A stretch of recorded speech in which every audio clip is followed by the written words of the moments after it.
नमस्कार. प्रणव वैदिक ॲस्ट्रॉलॉजी या चॅनलमध्ये तुमचं स्वागत आहे. आत्ता 22 एप्रिलला जो आतंकवादी हल्ला झाला, ती जी गोळी लागली ती प्रत्येक भारतीयाच्या हृदयात लागलेली गोळी आहे. त्यामुळे ह्याचे जे पडसाद जे होणार आहेत ते खूप वरच्या लेवलला आणि फार मोठ्या लेवलला होणार आहेत. हे नक्की ॲस्ट्रॉलॉजिकल त्याचं प्रेडिक्शन मी सांगणार आहे की याचे इफेक्ट्स काय होणार आहेत, की भारत ह्याचं उत्तर कसं देईल, सेंट्रल गव्हर्नमेंट किंवा मोदी कसे उत्तर देतील. ॲस्ट्रॉलॉजिकल चार्ट्स मी बघितलेत, त्याप्रमाणे सांगणार आहे. तर ॲस्ट्रॉलॉजिकल चार्ट्स ह्या गोष्टीसाठी कसे बघायचे असतात की पहिले त्या दिवशी जो हल्ला झाला 22 तारखेला, तो जो टाइम होता साधारण दुपारी 2:30 ते 3:30 ती वेळ घ्यायची असते. त्याला म्हणतो आपण प्रश्न कुंडली. दुसरं म्हणजे भारताची कुंडली बघावी लागते. दुसरं म्हणजे कुठल्या देशाने केलंय, तर ती पाकिस्तानची कुंडली त्या देशाची, आणि जो पंतप्रधान आहे जो ऍक्शन घेणार आहे त्यांची कुंडली म्हणजे नरेंद्र मोदींची कुंडली. तर ह्याच्यात मी पहिले भारताची 22 तारखेची आणि नरेंद्र मोदींची कुंडली पाहिले. पाकिस्तानची कुंडलीचं नंतर मी एक वेगळा व्हिडिओ करेन की त्या देशाचं नक्की कसे विभाजन होणार आहे. मेन जेव्हा असं काही कृत्य घडतं तेव्हा कारणीभूत कुठला ग्रह असतो? दोनच असतात, एक मंगळ आणि दुसरा राहू.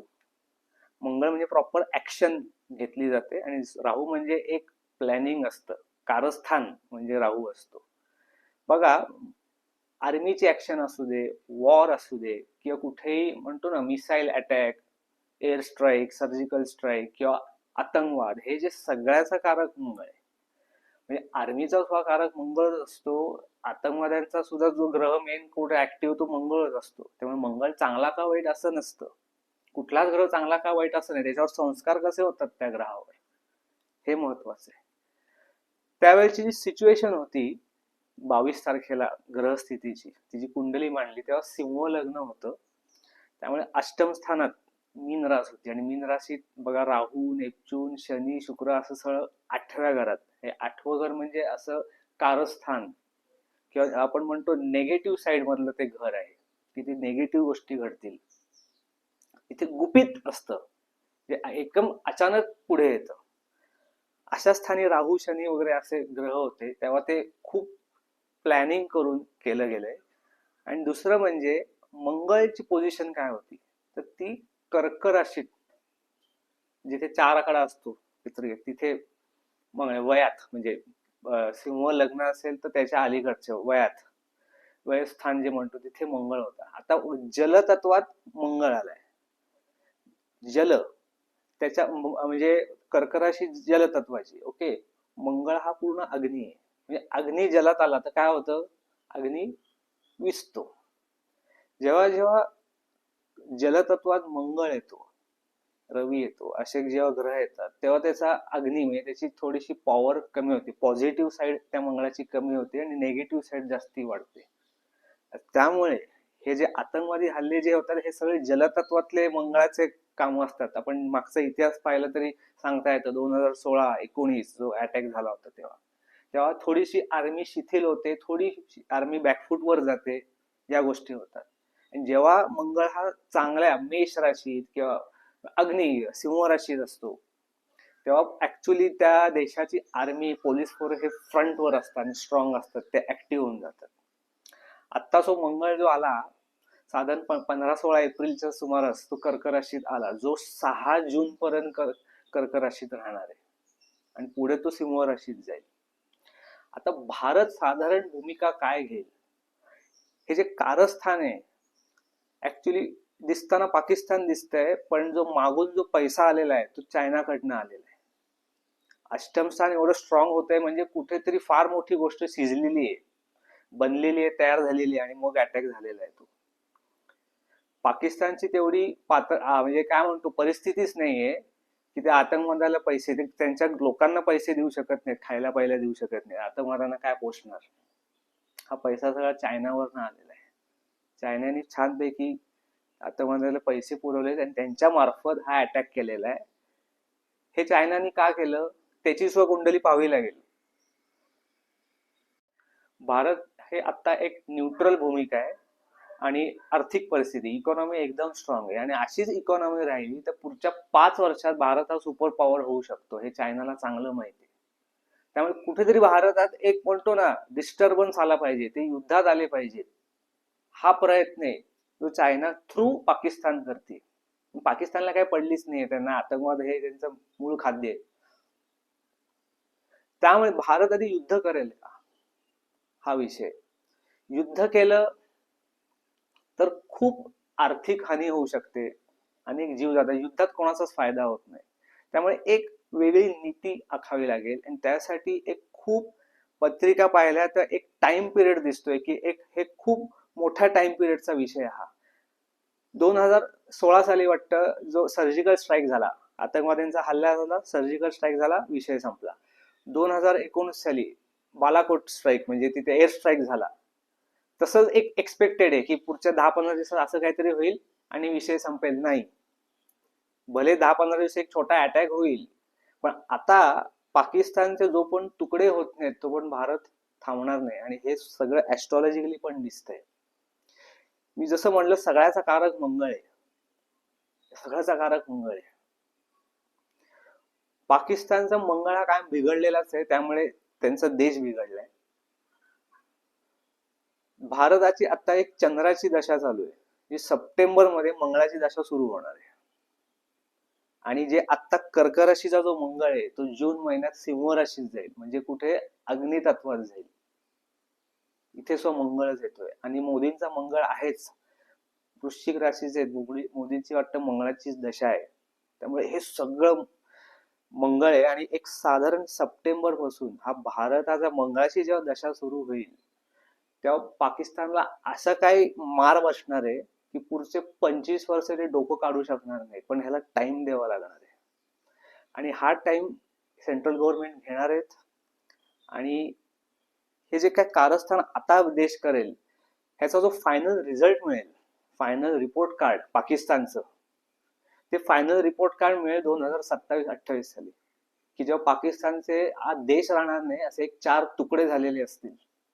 बलुचिस्तान, सिंध प्रांत आणि हे ते असे 4 तुकडे पीओके आपल्यात आले असेल वगैरे, हे असं सगळं होणार आहे. त्यात पहिली जी ट्रिटी केली आहे की पाणी बंद केलंय.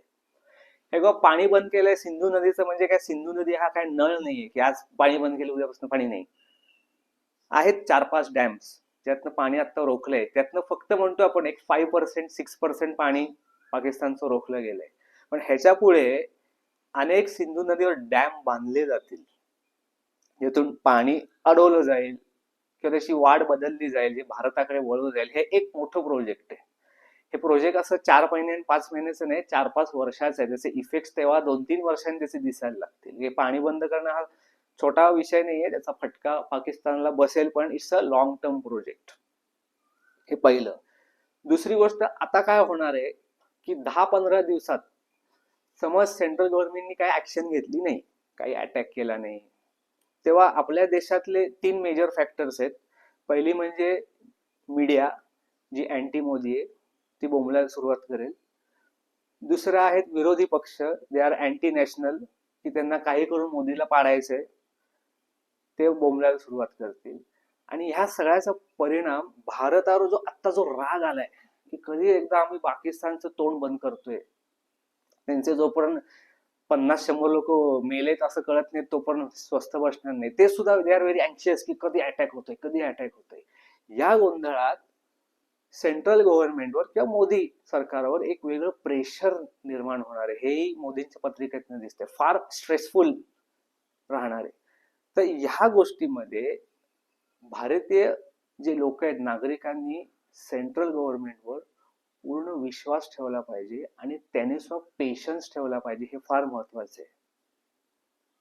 कारण का हा अटॅक 15 दिवसात एखादा अटॅक झाला असं नाही. आज हा जो अटॅक झालाय ह्याचे परिणाम असे होणार आहेत की पाकिस्तान हा देश राहणार नाहीये. त्याचे 4 तुकडे झाल्याशिवाय मोदी शांत बसणार नाहीयेत.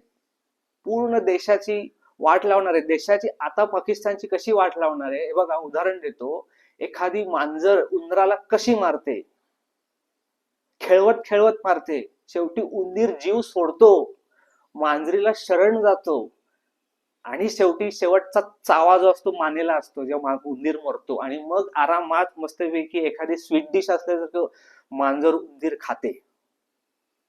पाकिस्तानची ही हालत करून सोडणारे भारत उंदरासारखं खेळवणार आहे. वाघ जशी शिकार करतो तशी शिकार ही होणार नाहीये. ही शिकार म्हणजे मांजर उंदीरला मारते खेळवत खेळवत, तडपत तडपत असा देश मरणार आहे. पण त्यासाठी कालावधी लागणार आहे. हे 2-4 महिन्यातलं नाही. त्यामुळे भारतीय लोकांनी हा व्हिडिओ जास्तीत जास्त लोकांपर्यंत पोहोचवा, की हिंदू लोकांनी एकजूट होऊन मोदी सरकारवर विश्वास ठेवला पाहिजे. ह्या 1-2 वर्षात बघा आलतू फालतू निवडणुका येत असतात, महानगरपालिकाच्या, विधानसभेच्या. ह्या निवडणुकीत विरोधी पक्ष याचा फायदा घेतील. बघा मोदींनी काय ऍक्शनच घेतलं नाही, फक्त पाणीच बंद केलं, एक छोटासा अटॅक केला, फक्त 4च आतंकवादी मारले. हे काय मोदींच्या निवडणुकांकडे लक्ष, असं काय काय काय काय सगळं ब्ला ब्ला ब्ला ब्ला आला फलाना सगळं बोलत बसतील आणि हिंदू लोकांना भडकवायचा प्रयत्न करतील. सेंट्रल गव्हर्नमेंट विश्वास ठेवा. परिस्थिती अशी आहे, पुढच्या एक साधारण मे महिन्यात 14 मेला गुरु मिथुन राशीत जातोय, 18 मेला राहू कुंभ राशीत जातोय. हे 2 मेजर ट्रान्झिट आहेत. 10 मे ते 25 मे तिथे कशात त्या काळामध्ये एक छोटा अटॅक होणार आहे, कुठेतरी सर्जिकल स्ट्राईक भारताकडनं होईल, जी जस्ट सुरुवात असेल आणि पाकिस्तानाला वाटले की चला झाला स्ट्राईक, आता पुढे बघू. त्याच्यानंतर 6 जून नंतर इंडियन आर्मी ही खूप स्ट्रॉंग होणार आहे. सगळे अधिकार ऑलरेडी मोदींनी सोपवलेले आहेत. तिथून कारवाया सुरू होतील जून पासून, एक एक एक एक एक एक हळूहळू हळू करत. पाकिस्तानला कळणार पण नाही. आणि खरं जे सुरुवात होईल, जो दणका बसेल, तो सुरू होईल सप्टेंबर ऑक्टोबर पासून. वाटताना युद्ध वाटेल, पण ते युद्ध नसेल, एक छुप युद्ध असेल, जिथून पाकिस्तान हळूहळू हळू संपत राहील आणि ह्याचा रिझल्ट 2027 साली मिळेल. त्यामुळे हे जे ऍस्ट्रॉलॉजिकल प्रेडिक्शन सगळ्यांचं पाहिलंय, त्यानुसार मंगळाची पोझिशन आणि हे पाहून ही जी सगळी सिस्टीम, म्हणजे जो प्लॅनिंग होणार आहे, त्याला वेळ लागणार आहे. कारण का युद्ध झालं तर आपल्या देशाचे आर्थिक आपण 2 पावलं काय 5 पावलं मागे येऊ, जे चायनासाठी खूप छान राहील.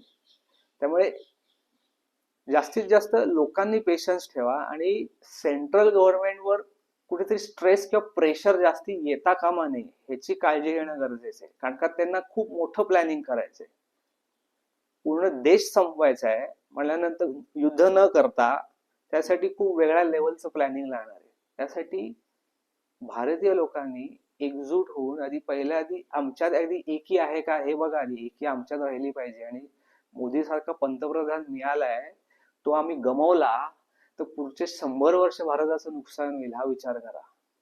त्यामुळे ही मीडिया आणि विरोधी ह्यांचं काय जास्तीत जास्त एंटरटेन करायचं नाही, हे काम मेन करणं गरजेचं आहे. तर सेंट्रल गव्हर्नमेंट चांगलं काम करू शकेल.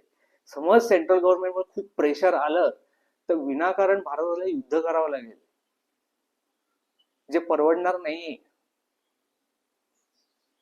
हे लक्षात घेणं गरजेचं आहे. त्यामुळे हा व्हिडिओ लाईक करा, शेअर करा, सबस्क्राईब करा, आवडला तर नक्की कॉमेंट करा. धन्यवाद.